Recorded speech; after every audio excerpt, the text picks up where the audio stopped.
can pinch yourself if you want, but you're not dreaming. But my dream scenario for the Denver Broncos in this free agency period just came true as the Denver Broncos took their only two defensive weaknesses on a top 3 defense and replaced them with all Pro Bowlers who've played in a Super Bowl.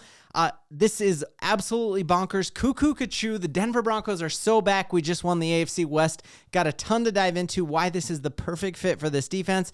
Oh my goodness, you could not draw it up better if we'd scripted this entire thing, but I kind of got the receipts that I've been calling this as my dream scenario for an entire month.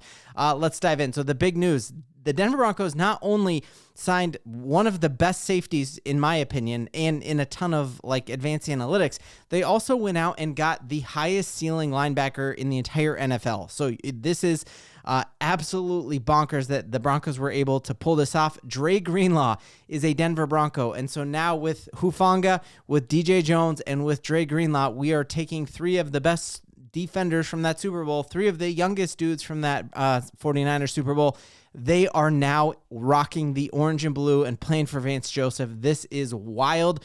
Got a live look at Sean Payton and George Paton just cooking the other day when they were talking yeah, we probably won't make a big splash in free agency. And then they go and just throw Walmart money around. This is crazy, crazy stuff, you guys.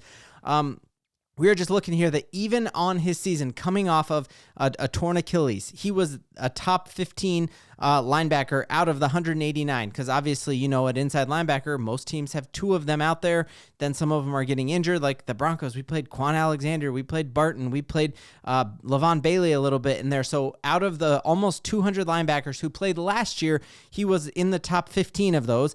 If you go back to his best season, you were talking about him being a top 5 linebacker. And so you just hope that with Bo Landry and this squad that has kept players healthy, the gamble here is is he going to fully come back? But man, even if he just comes back to being a top 15 inside linebacker, this is wild that you already going into next year, we have Alex Singleton back off injury. That was a huge jump up from Cody Barton and Justin Stranad there. Just to have him back is a great upgrade. And now you have Dre Greenlaw in there. This is just incredible, incredible stuff.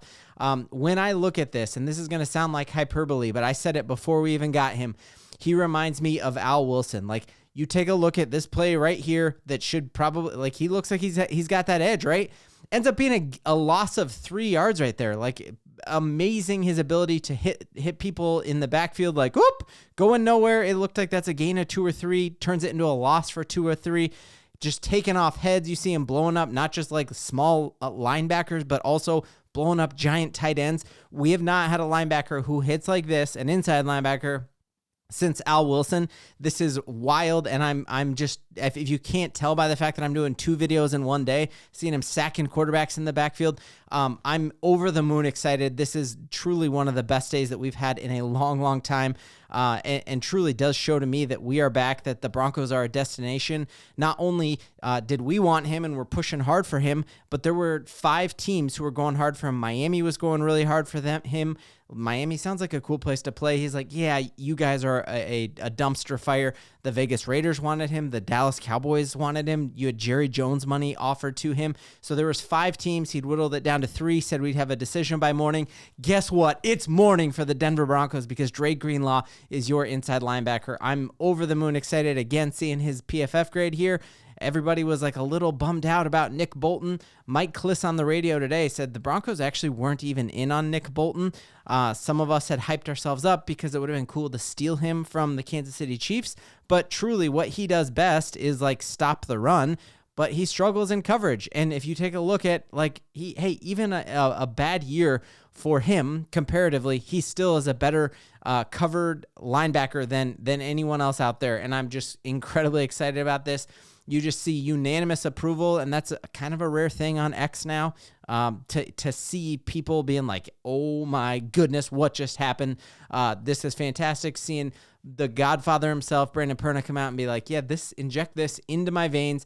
Last night, going to bed before this was my dream scenario, and I don't think we're done yet, guys. There's one more piece of news that we've got to get into. Pretty cool to see DJ Jones help with the recruiting of this. And it's crazy to me. I'm super good friends with a content creator for the San Francisco 49ers who loves him. When I texted him we got Greenlaw, he just put a crying emoji and said, oh my goodness, I wanted him back so badly. So to see DJ Jones help recruit his boys to Denver when they could have gone anywhere, like the Broncos are a destination. And anytime we say that, like, oh, we got the richest owner in sports, people laugh at that. It's true, and you're seeing it, and these are the receipts for seeing it right here. And so if you look at what Vance Joseph has to play with next year, you remember this year, there were times that the Broncos had to do what was called a penny formation, where all you had was Alex Singleton, and then you lined up five defenders in the front, basically, where you had Malcolm Roach, DJ Jones, Zach Allen, and then two edge rushers, and then just had Alex Singleton. You now are saying you got Alex back and healthy. You're not like grabbing Quan Alexander off of the unrestricted free agent pile and putting in a stud linebacker there, replacing PJ Locke, who I love PJ Locke as a person, and that makes me sad that he's gone, but you're replacing him with an all-pro who's the modern-day Troy Polamalu. So we have the best cornerback in the entire game of football, whose deal now looks like a steal because he now has 2 or 3 corners who've signed higher than him. He took a hometown discount to be a Denver Bronco. And you got Riley Moss, who was an elite corner before he had his MCL injury.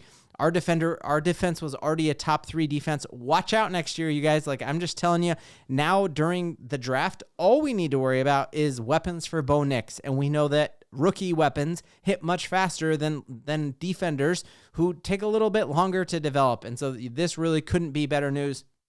And seeing Ed McCaffrey himself, Eddie Mack, and the Mac is back, no slack. This Broncos track, it's jacked. And Eddie Mack out here saying, no freaking way. 2 49ers in the same day. The Broncos just signed a great athlete and a big-time enforcer. Dre Greenlaw brings it. Now, you got to remember, Ed McCaffrey's son is a San Francisco 49er. He's one of the best friends with the Shanahans, and he's best friends with John Lynch. And so for him to come out there and be like, y'all just stole it from us is wildly exciting and the best proof of how great this move is going to be for the Broncos. Really, the only downside for both of these guys is their ability doesn't mean anything if they are hurt. But this is where the Broncos putting all of the investment that we have into guys' bodies, guys' nutrition, hiring Bo Landry to do that. We went from one of the most injured teams in football to one of the healthiest teams in football. And if that continues next year, watch out. We go from being almost tied with the Buffalo Bills a half and losing that game to we are a deep, deep, deep playoff team. I'm telling you, if we find that joker position for Sean Payton, we are going to be in the Super Bowl next year. And this is the type of move that you do when you're like contending for a Super Bowl. Last thing that I thought was just like a really hilarious tweet to me was that we're hearing a lot about the fact that, oh, here it is. Evan Ingram, the former Jaguar tight end who all of us would feel like, man, that was the perfect free agent signing. If we got Greenlaw, Hufanga, and Evan Ingram, just don't wear a shirt to work tomorrow. I'm just telling you guys, it would be that exciting. If I'm Evan Ingram, he was at the Broncos facility all day today, and the rumors are that tomorrow he's going to the Chargers facility. And the momentum that Evan Ingram is going to see when he's on Twitter and seeing that there are actual Broncos fans hyped for what we're going to be next year, walking through the facility, the Broncos are building a brand new training facility out there at the old Dove Valley. You're going to have top-notch facilities. Denver, it's going to be sunny and beautiful. And what do the Chargers have to show when Harbaugh's walking around in his Kohl's khakis tomorrow? Like maybe Phillip Rivers' 12 kids run out and say, hey, come play here. But we got Broncos fans, and we are going to the Super Bowl. Evan Ingram, join us. Make this the best free agent week of my entire life. And to prove this is what I wanted all along, just taking a look here back at a couple thumbs. Right here, 4 days ago, I said, like, hey, the Broncos could be a sneaky threat. Yesterday, before free agency opened, I said, hey, Dre Greenlaw, that would be my absolute dream. And then an entire month ago, I said, hey, this would be wild because the 49ers are not going to re-sign Hufanga. That was like the biggest pipe dream to me, but they said they weren't going to, and I'm like, oh, please, please, please. And so I called a month ago, this is what I want to happen. Best night ever in Broncos country. We got a ton to Bo leaving. Let me know in the comments how you're feeling. I can't even leave this last shot up to chance because we are so back. Let's go, baby.